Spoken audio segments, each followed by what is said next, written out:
by, so hopefully that helps. Thank you.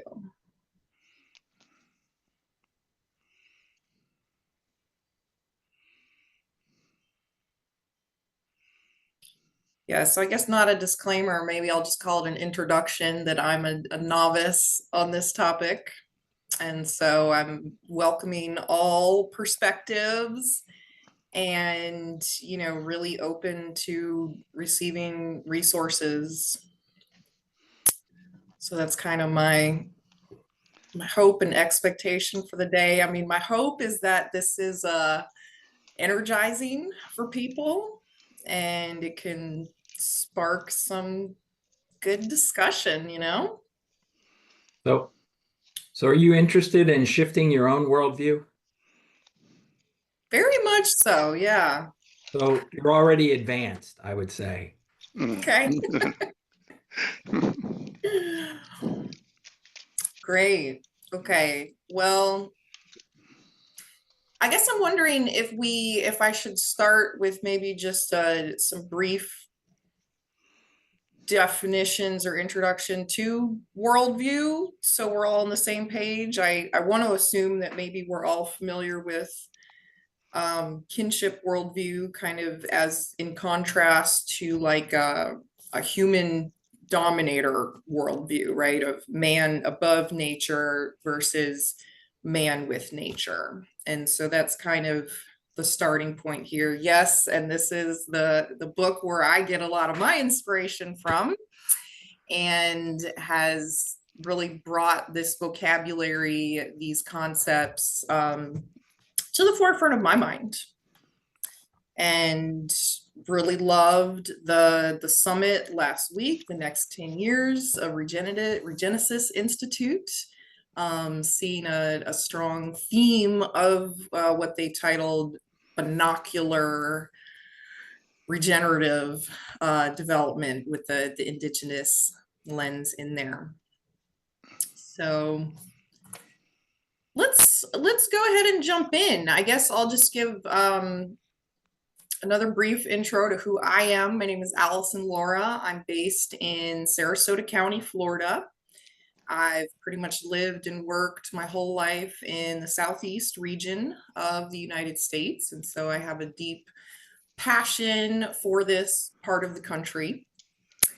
And I've always been a tree hugger. I often share my sustainability story began as a Girl Scout, taking hikes through the local parks, leaving campsites better than we found them. That was our philosophy, and that just stuck with me. And as I advanced in the world, I just kind of followed my interest from yoga to Buddhism, shamanism, Hinduism. And so I'm also informed by just, a nice little survey of the world religions, which was probably the first thing to kind of get myself out of the Western worldview and seeing the world through other deep lineages. I've always been really attracted to this availability, perhaps in other places, of having more traditions and kind of longer histories. So I'll just stop there. So I am an experienced yoga teacher and meditation leader. And so I wanted to start off with a meditation, or in our regenerative language, an imaging exercise. So we're going to do that, and we can debrief about it a little bit if people feel called, but otherwise from there, I'd like to just kind of go into our questions. So kind of just let the imaging exercise bring you into an energy field, and then explore our discussion from that place. So any questions or comments before we get started? Okay, so I haven't. How long are you planning, Alison? Well, hopefully we'll, open and shut in an hour. That's the No, goal. I was thinking that, yeah, the meditations, I think, just to get a sense. Meditation, I haven't really timed it, actually. I'm going to try to keep it under 10 minutes. So hopefully I don't talk too fast, but it'll be mostly guided, a lot of talking. Okay.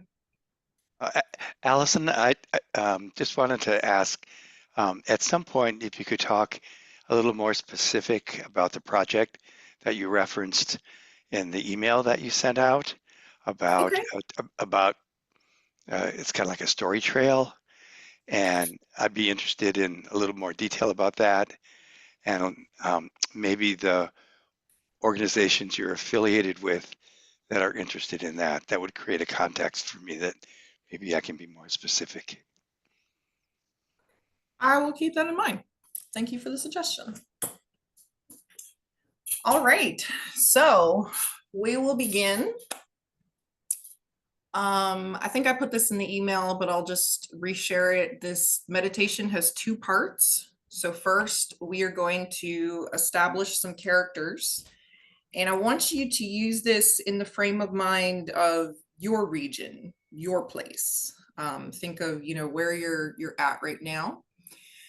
And then I'll guide you to try to connect with them as kin. And so the intention is to connect with the non-human beings in your local region. So find your comfortable seat. Try to keep your feet flat on the earth and let your eyes close. And we'll just take a few centering breaths together. Try to slow down and extend your exhales. Put your morning aside and just check into the now. Check in with your breath.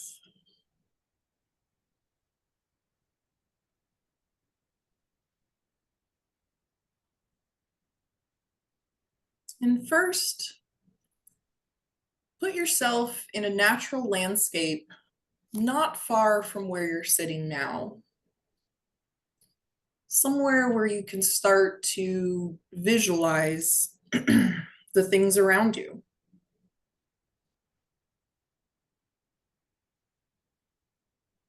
Try to think of a place that makes you feel good, or a place you like to visit often.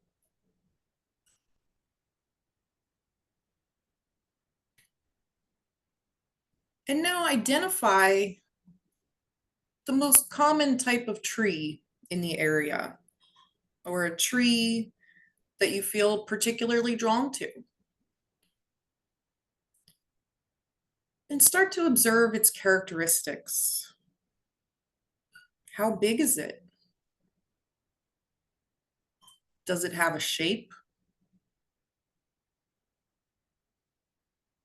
Does it create patterns with its shadow?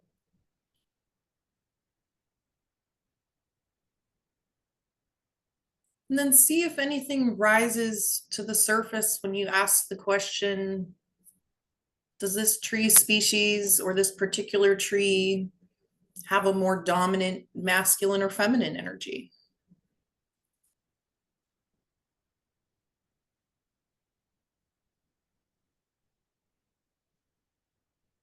Now look past the tree and scan the landscape, maybe right under your feet. See if you can identify an insect or a small rodent, maybe a reptile that you regularly see in this landscape, something that would naturally fit in amongst the trees that you saw.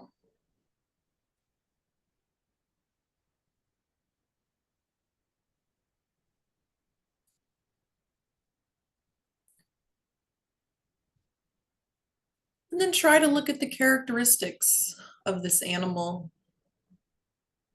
What kind of texture does it have? What kind of feeling would it give you if you touched it? Does it carry masculine or feminine energy?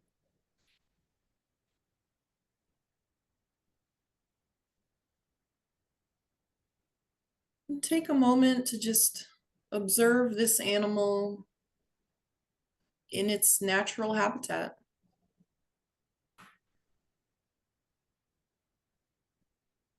And then take a step back.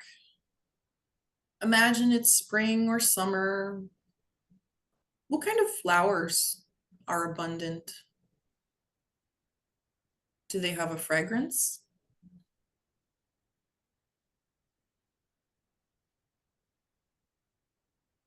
What other smells are in the air? What color and textures are the rocks and the soil?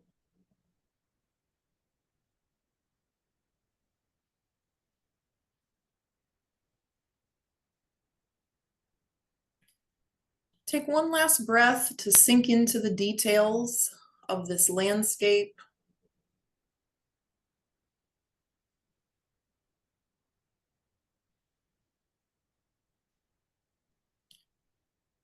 And now that we are visually embedded in a place, imagine that you have a piece of good news that you want to share with your loved ones, something that excites you, and you want to spread that around. So first, find either a plant or animal that you saw in the first part that could represent a mother archetype for you. Did anything you see call out to you in a motherly way? Don't think logically, just use your intuition. And then share this good news with a mother by sending love energy from your heart to theirs. Don't use words, just feel the flow of connection.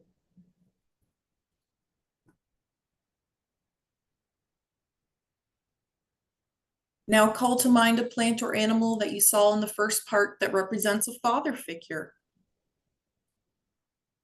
Send love energy from your heart to theirs.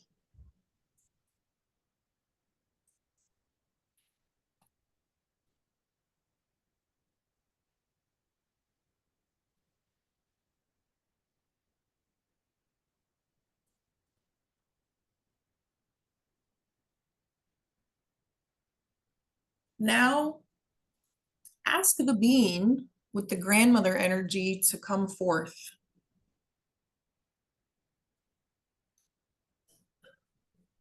See if one of the beings in your landscape wants to join you in that capacity.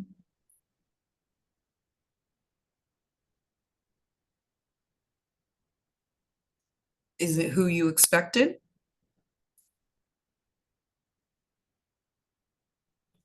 Send love energy of your good news from your heart to theirs. No need for words. Focus your awareness on your heart center. Finally, ask the being with grandfather energy to come forth. Is it who you expected? Send love energy from your heart to theirs.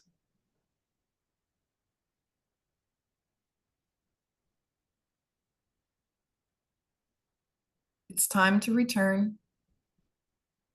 In your own way, send gratitude and thanks to your kin for sharing this time with you. And then come back to your body, come back to your room. Notice the physical sensations where the bottom of your feet connect to the earth or your body connects to the chair. Roll your shoulders back and gently open your eyes.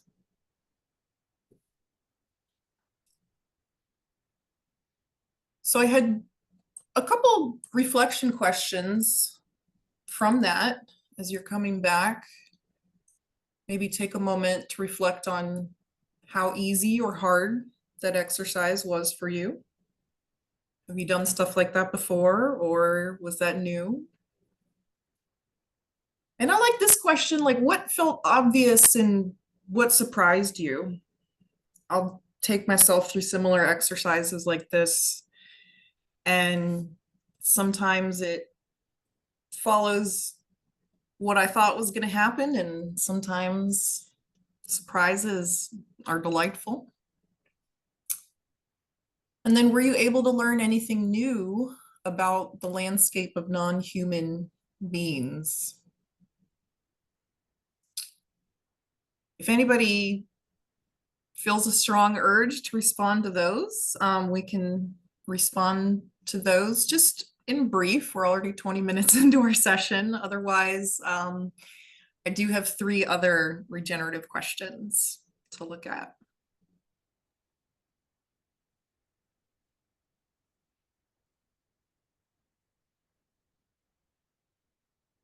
I had a moment where when you asked about female energy or male energy, I've been invested so much recently in not being in a spectrum that's one or the other, that I want, that distracted me a little bit, but then I Okay. got into the understanding that both can exist.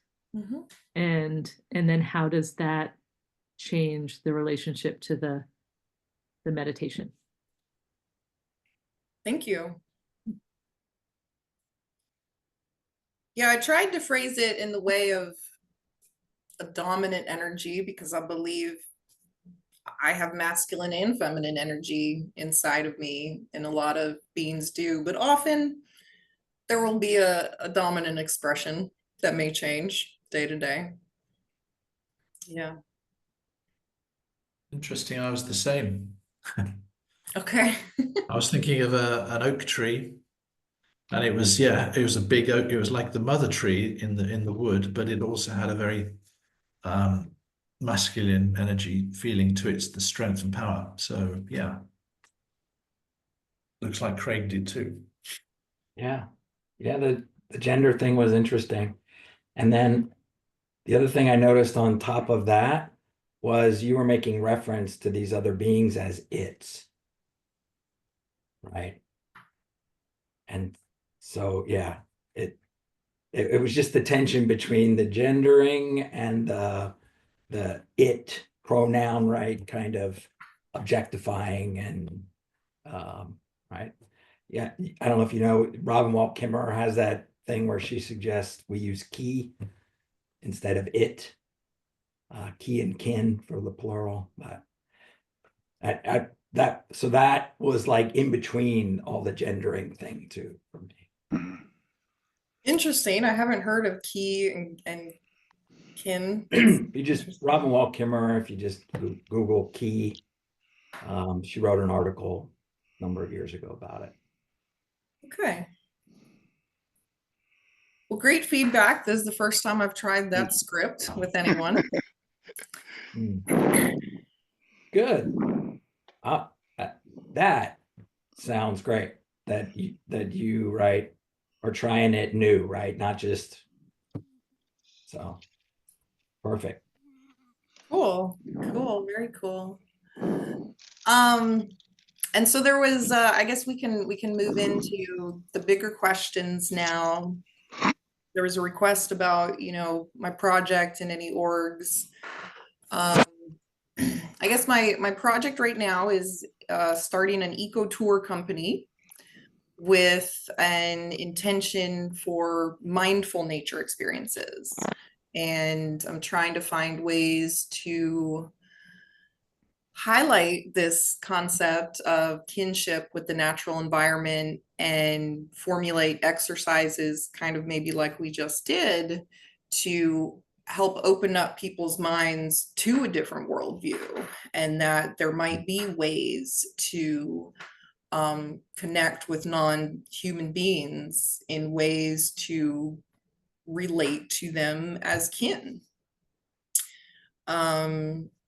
I have some ideas. They kind of come out in the next questions, but I want to start from as neutral of a place of the realm of possibilities. And so as I'm kind of preparing for what these tours would look like, how I would move through kind of the story and the narrative that I'll be guiding people through, I'm starting to look at, okay, what can we learn from the earliest people who had relationships with this place? And I got stuck kind of at step one because where I'm at in Florida, there is no presence of tribes. You know, there's evidence that the Calusa tribe was here about 1,000 years ago. We have these shell middens. That's kind of one of the most prominent archaeological things around here because people ate a lot of shellfish out of the waters. And so just imagine oyster shells in like 10-foot tall mounds. This is the kind of the hallmark of these people. And so, you know, unlike a place like Santa Fe, who maybe has some people you can go to ask about traditions and whatnot, I don't know who to ask. And Katie Boone reached out and said there actually might be people you can ask. And so I'm open to even just hearing, you know, obvious answers to any of this. But maybe it is helpful for other people if they don't have easy access to some of these wisdom keepers. So that leads me to the first question. How does one connect to indigenous wisdom? And I put it of land resources and management. I don't know if I want to make it that narrow, but that's kind of more where I'm going towards, not necessarily like social structures, but actual hands on the earth kind of stuff. How does one connect to the wisdom when there are no wisdom keepers in the current hyper-local human landscape? I'd like to jump in there if I may. Being in the UK, well, in England particularly, I feel very similar to you in the sense that who is indigenous, you know, how long do you have to be in a place to become indigenous? What sort of cultures can be considered indigenous? So, you know, you could go back before the Romans or before, you know, 2,000 years ago here. And there's still elements in the Celtic fringe that consider, you know, might be considered to be that. But in a way, I've sort of coming around to a feeling more that people have been long enough on the land, develop their own indigenous relationship. So what I've been looking at is stories from the 19th century, particularly farming community, because I'm in a rural area. So surrounded by, you know, fairly industrialized landscape. But there are stories that were recorded from the 19th century of people who pretty much a lifestyle that I think had been, you know, around for maybe 500-600 years. So I'm kind of drawing from that on the human side. On the nature side, that's more challenging being in an industrialized farming landscape. I mean, it's dairy farming. So you got a lot of hedges and things. And by the way, my grandmother was a cow that came to me. So just from because, you know, the mammals I see around are farmed mammals, not very, very few natural sort of non-farmed mammals. So yeah, I just wanted to throw that in there because, you know, it's question what your questions you're raising in your email resonated quite with me because I don't want to do an ecotourism project, but I'm also trying to get that closer connection to the land itself, and the entities that dwell there. I had a reaction when I read your description, and it ties into the meditation as well, that maybe it's not reaching it always should be, of course, reaching out to people who have the history and have the knowledge, but maybe identifying internally the relationship that feels right to you, and then exploring that with a community. So what you're doing is not looking for someone to hand you Indigenous knowledge, but you're using processes to find your own Indigenous knowledge. Then that actually can be what the ecotourism is about, right? And tying back to the meditation was all about understanding our kinship beyond humans. So maybe finding that Indigenous knowledge is not talking to other humans in the verbiage that's so fraught with burden and history and manipulations, but maybe it's talking to your kins who are not human. And maybe that work actually then attracts those folks in the area that are wanting to engage similarly. We I have like the same that. we have the same thing here, right? The indigenous populations were wiped out and dispersed and scattered, but there are still remnants of folks that are still in the area, and that they don't publicize themselves, right? They have a long history of not wanting to stick their head up, right? Because it got lopped off. And so you gotta tread really lightly with a lot of that stuff. And my understanding, I have a little bit of understanding of the Calusa culture, is from a visit I did a while. My understanding is they were driven out by the Spanish had a great deal of difficulty trying to drive them out. They went into the swamps, they hid, they were very, very stubbornly holding on to their culture. And then it actually took the English coming in and taking over the former Spanish territory and then allied themselves with other tribes that drove them out. But my understanding is remnants of that tribe went to Cuba. That's what I've been thinking. Instead of looking There- north, to maybe look There, south is my where understanding is there is a remnant of that culture in Cuba.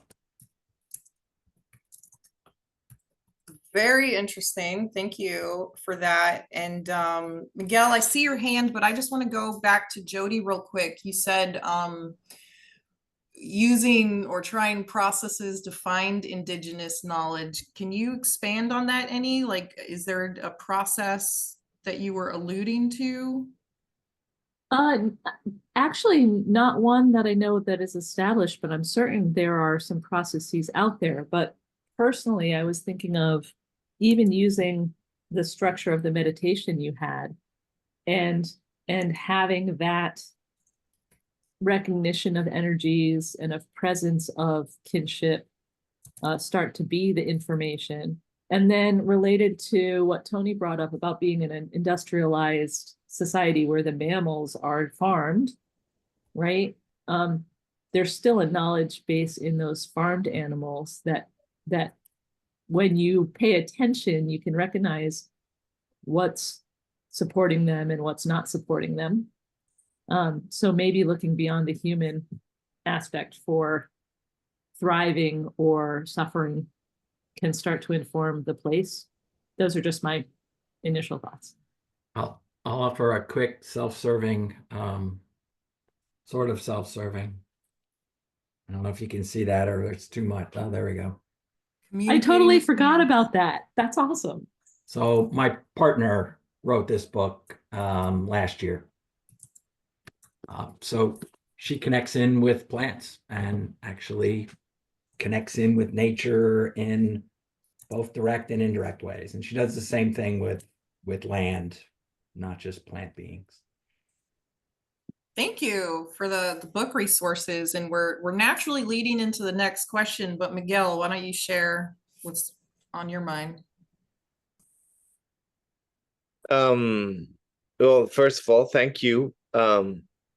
Second, I've been working on this reconciliation process of what we have a dominant culture of monotheistic religion driving the epistemology of current living ways versus the animistic framework that drove indigenous cultures. So in a place like Florida, specifically, how would you reconcile that aspect, as Florida being a heavily religious driven place, trying to bring back some of that indigenous knowledge? And I think that's a big part of the duality of these worldviews, right? Animism versus monotheism. I mean, those are pretty different and can be quite confrontational, right? This is the hard part of regenerative work and these kind of things, is confronting these deep-seated beliefs. So that is a challenge. Lorena? Can I just add a little something? So I'm originally from Peru, and I definitely feel I have wisdom keepers in my roots and in my, I don't know what I was going to offer is that I think we all capable of channeling these wisdom keepers if we go deep enough and ask. So I'm a longtime meditator, and to me, like I've been doing this in my practice all the time, and my clients laugh about it, but it's like I just need to hang around and you can go away. I just need to hang around here and let me be with. And what I mean by that is like I totally believe that the land talks to me, and it's from, I whatever you want to call it, it's the spirits, the ancient wisdom keepers, all of that energy that comes from land, all kinds of beings, from even like structures, like one of the things that came to me in your meditation was not even like living things, but like a bridge or a path, things that have been actually made by humans have wisdom and energy that teach us stuff. So I just totally believe that it's simpler than we think. Just wanted to put that out there. Thank you. And if it's okay, I do want to give a little time to each of the questions. So I'm just going to read the next question, and then Josh and Craig, you can chime in. So we're all, I've been dancing around this, but it seems like I'm in a like-minded company. So the next question is, what capacities do human beings need to develop to receive indigenous wisdom for the land directly from the landscape and plants and minerals? And I even love how Lorena added maybe even structures built by humans can hold this. I really love that. So Josh, I think you're up next. Yeah, thank you. One of the things I had emailed to you is my struggle with the recognition that places evolve and places evolve prehistory. So when we're trying to connect with indigenous people, they are living in a place that they lived in a place that no longer exists. In ways that, I mean, we even go back to dinosaurs or those, things that may have been there before. And what's going to be, striking, what you're talking about, is that where you are right now is not going to exist as climate change happens rapidly. Yeah. And so we're getting in touch. I like the idea of getting in touch with what is there now. And maybe it's the process of how indigenous people looked upon that place that we want to embrace, and maybe not what they thought about it, because they're thinking about a place that doesn't exist. So maybe that's it's kind of like regenerative process is it's a process. It's not a checklist. And if we look at how indigenous people thought and try to channel that, we're channeling their checklist and not how, how they were thinking. We should look about how they were thinking and not what they were thinking. How they're thinking, yeah. And that kind of goes back to one of Tony's questions, is like, how long do you need to be on the land to be considered indigenous? Because a lot of us hear about even invasive plant species, right? They're here for a reason. And there's, a lot of complex things on there of, how long, what is the time scale that a plant becomes adapted to a place. That's a little tangent, but yeah, these questions of time are very interesting. There's also a certain amount of othering that's going on here. I know when I've moved around myself, it's, oh, well, you've only been here 50 years, and if you haven't been here for 3 generations, you will never be of this place. And other places, they absorb you immediately. Welcome. We're glad to have you for as long as you're here. And I hadn't thought about it till this point, but I think animal species, we have to feel the same way. And there are animal species that are moving to do areas because the areas that they had, even if we were trying to be gentle with them, the climate has changed. Mm-hmm. And so what they're feeding on is no longer there. And so, wolves are ending up in places we never saw wolves before. And they should be part of, what we're communicating with, even though they are also new to the land. Thank you. Craig. This is such an interesting topic.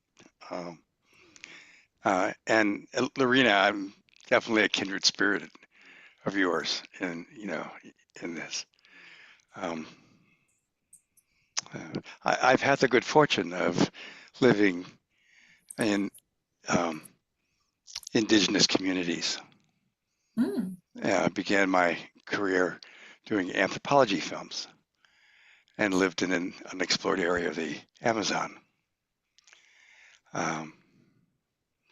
So I have a real affinity to the subject that you're bringing up. And what comes to me is your initial kind of framing about ecotourism as a aspiration, exploratory aspiration, maybe. And when I think of ecotourism, I think of storytelling, right? And creating experiences that are meaningful and helpful and fun, and for you would be profitable. And if I frame it kind of in a regenesis context, what keeps coming to me as we're speaking is story of place. And that there isn't a binary indigenous and non-indigenous story. And there isn't a binary human and non-human.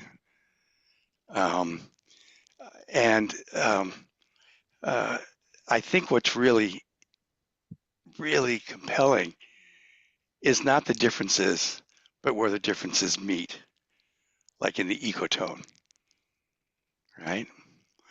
And I can send you some really interesting kind of historical stories about the last 12,000 years of Florida. Kind of anthropology, kind of geography, but the story of place in a much larger kind of context. I mean, when we think 12,000 years ago with glaciation, where I am here in Philadelphia was like Alaska, and where you are is kind of like where I am now. It wasn't a total deciduous forest, but it was completely different, right? And the oceans were 400 feet shallower, and Florida did not look like it looked now from the sky, right? It's completely different. And the archaeological, anthropological records suggest that Florida as a habitat for humans has probably continuously existed for about 10,000 years. Humans have lived in various parts of that habitat for 10,000 years. And I think one of the interesting stories of place for ecotourism is how now became here, right? Right? I think that story is a real story of our relationship between a living earth, right, and each other, both human and non-human, right? And it's not indigenous versus non-indigenous, and it's not necessarily settler colonizer tragedy, whatever, right? And as Josh was saying, place is always becoming, right? I mean, you can take a picture of it and analyze the picture, but it's really a film, right? It's really a process. And I think the story for ecotourism is really grasping process and grasping change and grasping becoming. And if you look at how Florida as a habitat is a natural world and an inhabited world, if you want to talk about it, by bipedal hominins, the story is one of constant change and adaptation, responding to the change of climate and weather and food source and plants, as Marcus was saying. And I'm with Lorena that the place speaks to us of its own story. And to give yourself the gift of resonance. If there's an area that you feel called to be a part of ecotourism,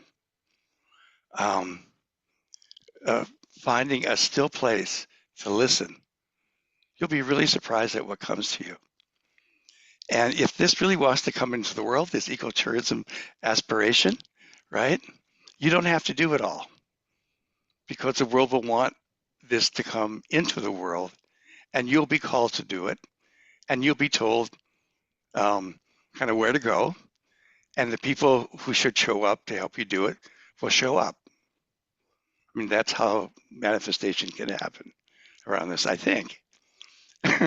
And I think, telling ecotourism stories in that larger context would be really attractive to me. I mean, my daughter and her family have a place in Sarasota, Florida. I've never visited there, but if I went there, I would want to find you, because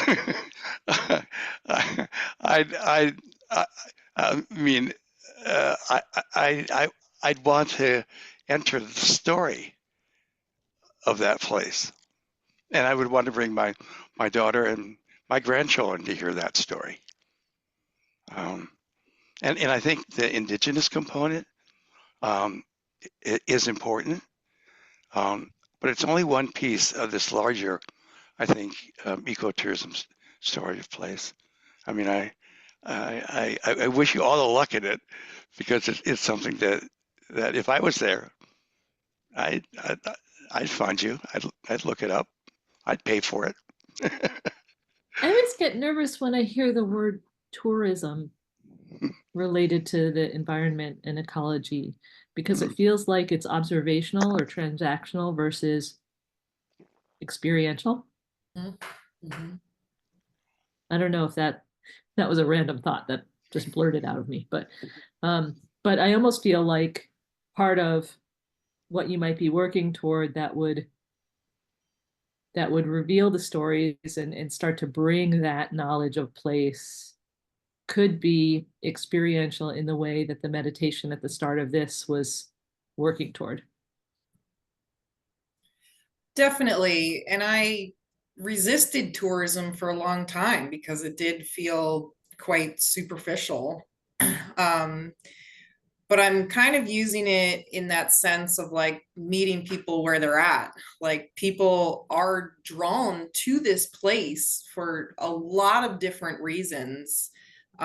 Even a lot of spiritual seekers and practitioners. And so my hope is to just uncover that a little bit more and help people connect to like, why was I drawn to this place? Like, yeah, they got pretty beaches, but like what's below that? What's, you know, what's behind? Why do I feel so magical here or whatnot? And you know, if people are entering a recreation activity with the intention to have fun, right? Or the intention to have a unique experience, this could be a way to offer them, you know, a fun, unique experience that could also be personally transformative. And so I'm trying to figure out where is that line of casting the net wide enough that it doesn't exclude people who are like, oh, I'm not woo woo, but on the nose enough so that people, so that it is transformative, you know? So walking that line.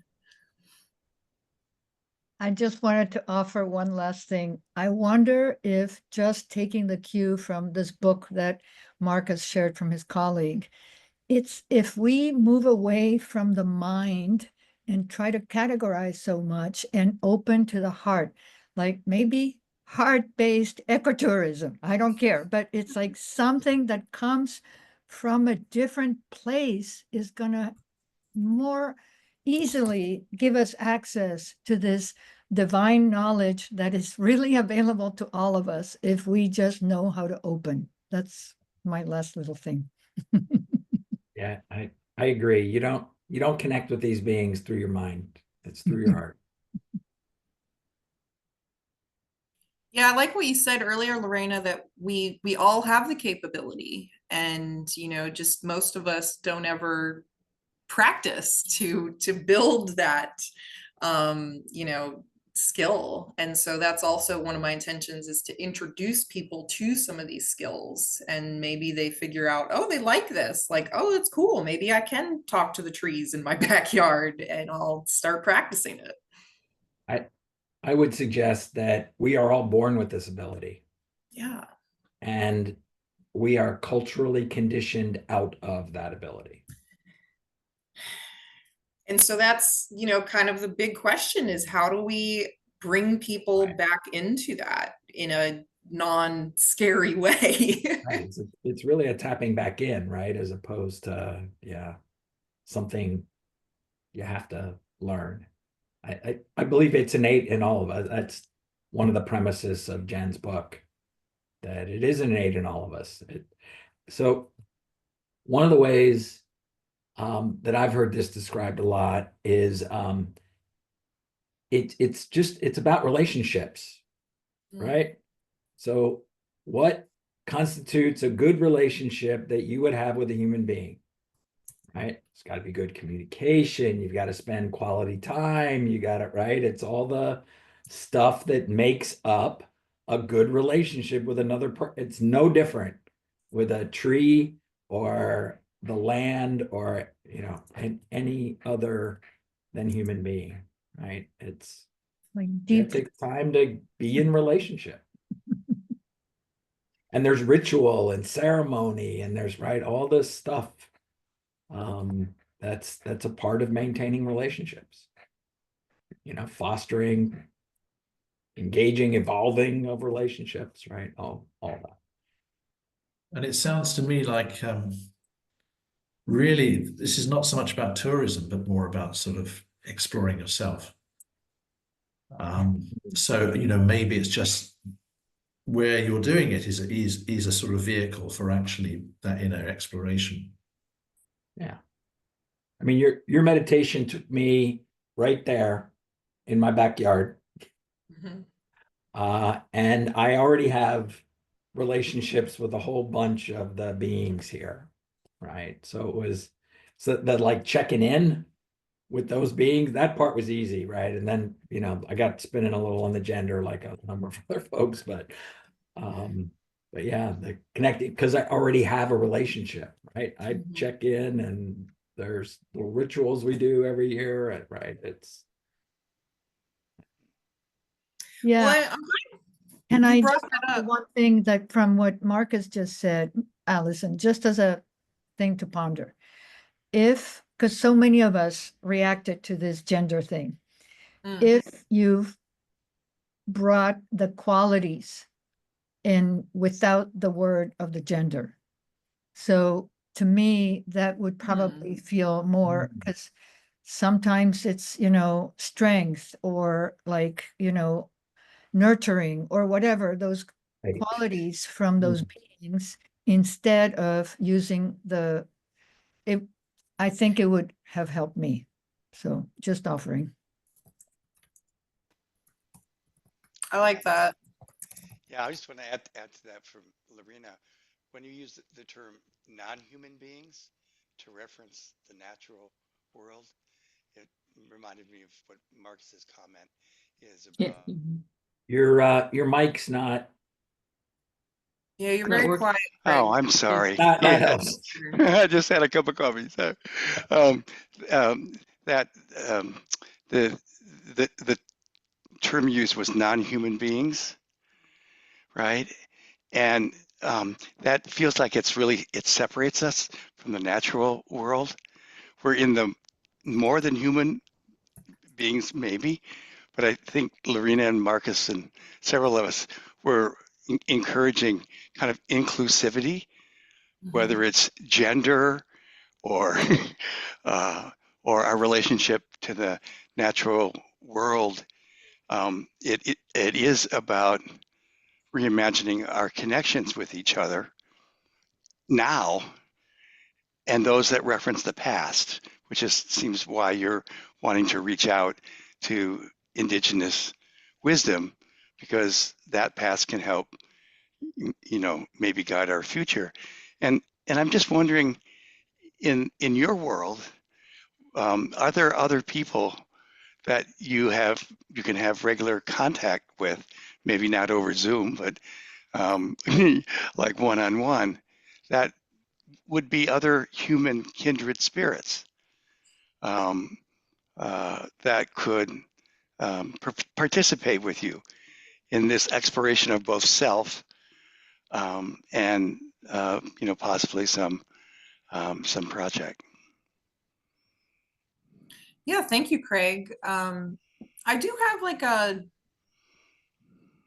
network of people, of more spiritual practitioners, and I think what I learned from this is that this is an advanced group, right? It was not hard for us to make these connections. And I maybe wrote the meditation more for average layperson.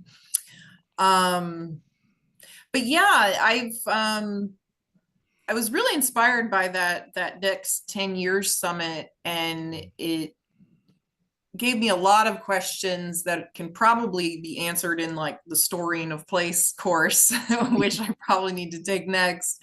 But kind of what you were alluding to, one of the questions I do have around that is like, how do you ensure that the Storying of Place is really kind of reaching the whole place rather than just a small enclave of like deep practitioners, right? Because I think eventually in this pursuit, I will get to that point and start attracting people to work with me on that. And I just, you know, I'm sure this is probably for another time, but I'm eager to learn from people who have done this. Is, you know, how do you make sure it's inclusive of the whole community, and like does it resonate with the community rather than just, you know, having some specialists think about it, kind of thing. So real quick, the first question you ask is how big is here? Mm-hmm. right? So it's kind of like the Bucky Fuller thing, right? You need to figure out a boundary. You draw the boundary and then you erase it, basically. Right. So just trying to do that. And then, so one of the things that this course is really so I'm taking the course now. It's really driving home for me is that this is not a thing you're going to generate a story of the place. And they're actually, they're renaming this. They're calling it storying place, right? And so it's a process. So how can you engage as many people and with different perspectives in this process? And then how does it get, the word they're using is institutionalized, which can be kind of off-putting to some, I think, but the word they're using is how do you institutionalize this as a process in the place, right? It's an ongoing, and then, right? Then it's a set of relationships and there's ceremony and rituals and there's, right? All the stuff is, right? Because one of the fundamental things that they talk about in the kinship worldview, right, is it's not about the things. It's about the relationships between the things, right? And yeah. If I could add, I think what is attractive about this work is that I think regenerative principles are within all of us. This is not something that we learned, as in, communicating with nature is in all of us. I think looking at the world regeneratively is within us. And so I wouldn't worry about how you attract advanced practitioners versus non-advanced, because we're all on a scale. And sometimes it's 2 steps back and 1 step forward, I know, but so I think it'll resonate with everybody. That's, I don't think you have an advanced course and a beginner course. I think it's within all of us, and you just have to help us to bring it out. And maybe just get stories, collect the stories. Everyone's, how they see the place. What does it mean to them? So it's an ongoing, it's an ongoing process. Collection is almost like a compendium of different stories that come together, and maybe, they form something more cohesive, perhaps over time, a sense of what are the patterns playing out underneath those stories. It's really a fundamental question, I think. How do you come into relationship with the place? Right? What can you do to come into better, right relationship with the place that you live? I basically lived in the same kind of general area my whole life. And, I've been working on that for 65 years and that's not going to stop. So I'm not planning to retire. Thank you very much for bringing this to us. It's been very good.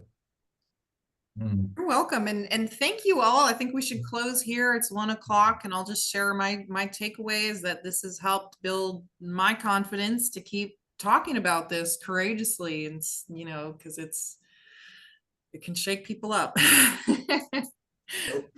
So I'm going to reinforce it for you a little bit. So what I believe about regenerative practice, right? It's all about, observing and evaluating the thinking behind our thinking, and then evaluating, right, how we think. And we all want to make the world a more beautiful place and a better place, right? I think that's a commonality. Everybody takes this stuff. I believe that actually is true about virtually everybody. And so what needs to shift is not the doings, right? The things we do. What needs to shift is how we think about, right? That creates those thoughts that produces a completely different set of doings, right? It's all the beliefs and assumptions behind the stuff that we do that are rationales for why we do it, right? That's where the work is. And if humanity's worldview writ large doesn't shift away, and I'm going to make it a little binary, shift away from the colonial domination kind of a mindset, I don't know how we're going to stop degenerating each other and the planet without that shift. Well, Oh, And I think that's what regenerative practice is actually all about. yes. Good. Yeah. Oof. Well, have a good weekend. Okay. yeah. Thank So you keep- all. Allison, Keep going. This is Everyone. exactly what this work is all about. yeah. And come back in the future and tell us how you're getting on. Yeah. Will do. Yeah. I'll be back here on Fridays. Thank you. Thanks, y'all. Thanks. Bye. Bye. Take care.